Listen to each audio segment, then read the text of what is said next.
There comes a moment in life where you stop running. Not because you're tired, but because you finally understand. What you were running from was not out there. It was within. You realize the pain was never just about what others did. It was about the part of you that kept letting it in. The part that still needed to be chosen. The part that feared abandonment so much, it would rather be hurt than be alone. That is when something shifts. You stop looking outward for peace. You stop begging for someone to validate what you already know deep down. You are worthy. You are whole. You are no longer available for harm disguised as love. Nothing and nobody will hurt you again is not a statement about the world becoming gentle. It is a statement about you becoming unshakable. It is not about building walls, but about dissolving illusions. You do not need to defend yourself when you no longer betray yourself. When you stop giving people access to you just because they ask. When you stop mistaking chaos for connection. When you stop explaining your worth to those committed to misunderstanding you. Pain loses its power the moment you no longer need it to wake up. For most of your life, you have probably mistaken your wounds for your identity. You shaped yourself around the pain, around what was missing. You learned to anticipate disappointment, to read between the lines, to stay quiet just to feel safe. But now, you begin to see it for what it was. A survival pattern, not a personality. You begin to understand that peace is not the absence of conflict. It is the presence of clarity. You stop arguing with people in your head. You stop revisiting conversations that never ended the way you needed them to. You stop trying to fix what was never your responsibility. That is when you realize the only way to truly protect yourself is to become someone who no longer needs protection.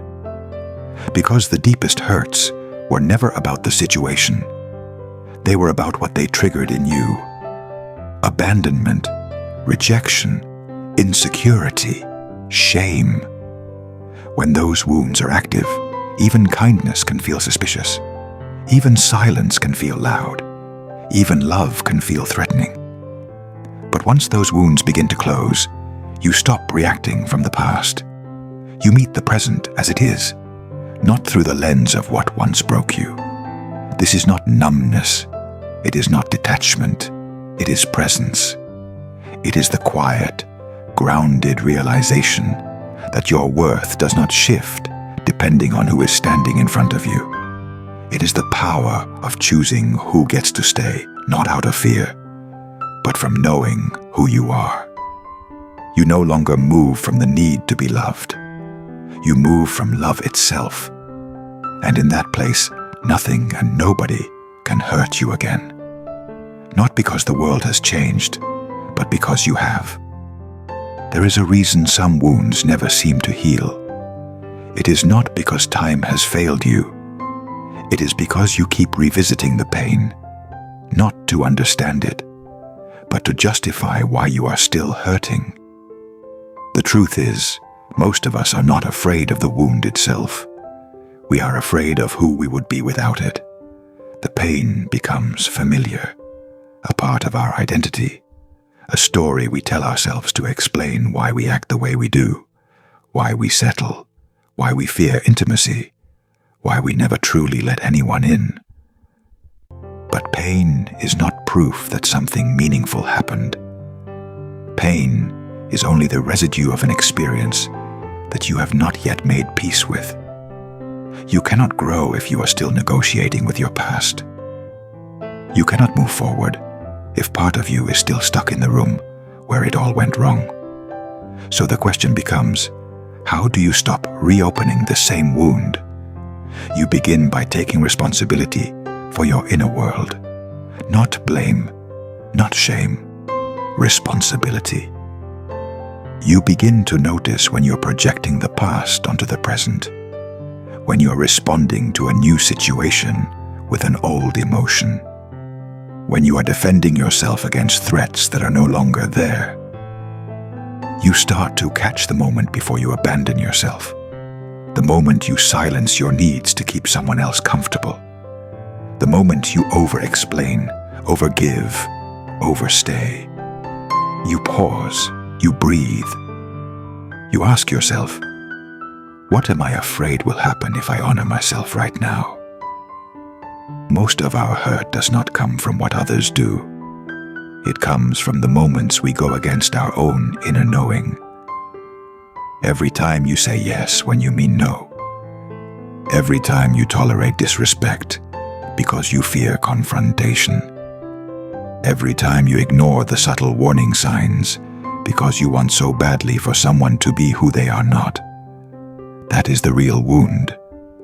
The moment you choose to disconnect from yourself, to stay connected to someone else. Healing is not about erasing the past. It is about reclaiming the parts of you that were lost to it. It is not about fixing what is broken. It is about remembering that you were never broken to begin with, only buried. Buried beneath expectations that were never yours. Buried beneath guilt that never belonged to you. Buried beneath a silence you were taught to mistake for strength. But now, you are beginning to remember. And with that memory comes power. You no longer beg for closure. You create it. You no longer seek permission to let go. You just let go. You stop arguing with old versions of yourself. You stop punishing yourself for what you did to survive. Because survival was never the goal. The goal was to live. Fully, deeply, authentically. And to live like that, you have to stop identifying with the wound.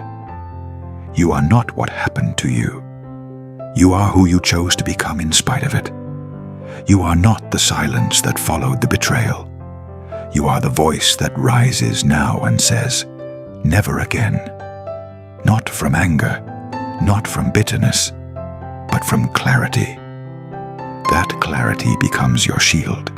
That wholeness becomes your boundary. And from that place, you can finally look at the pain. Not with fear, but with wisdom. It taught you something. It shaped you, but it does not define you. And that is why nothing and nobody will hurt you again. Because you're no longer holding the door open to the past. You're walking forward, whole, awake, and free. At some point, healing is no longer about fixing what was broken. It becomes about remembering who you were before the world told you to shrink, before the hurt, before the compromises, before you believed that love must be earned, or that safety comes from control. You begin to realize you were never meant to carry all of this. The guilt, the shame, the stories, they are not yours. You inherited them, absorbed them, learned them, but you do not have to live by them. Freedom is not a destination. It is a choice you make every day to return to yourself. And in that return, you no longer need life to be perfect. You no longer demand people meet your unspoken needs. You stop chasing closure from those who never knew how to hold your heart gently in the first place. You stop negotiating your worth. You stop trying to be understood by those committed to misunderstanding you. You no longer crave to be seen by the same eyes that once looked through you. Because you see yourself now, and that changes everything. There is something sacred about the moment. You no longer flinch from your own reflection. When you no longer carry your pain like proof that you survived. You do not need proof. You are still here. And being here fully, honestly, unapologetically, that is the miracle. That is the revolution. The world still hurts. Yes, people still disappoint. Life is still unpredictable. But none of it hits you the same way.